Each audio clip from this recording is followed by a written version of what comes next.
Guys, welcome back to our YouTube channel. In today's video we are going to learn how to make Telegram poll. Let's begin with the tutorial. Firstly, open your Telegram app or your Telegram web. Then after, tap on the Telegram group you have created or any group that you want to send a poll to. Tap on the link like icon over here near the notification or any Instagram icon or camera icon.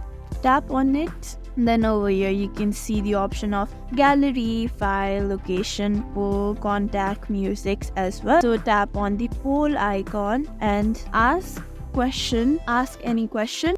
So I have created a poll. Here you have other questions as well, multiple option or quiz mode on, so you can use any of the features for this kind of poll. So tap on create. There you go, your poll has been created. Thank you for watching this video. Make sure you like, share and subscribe to our YouTube channel for more such content.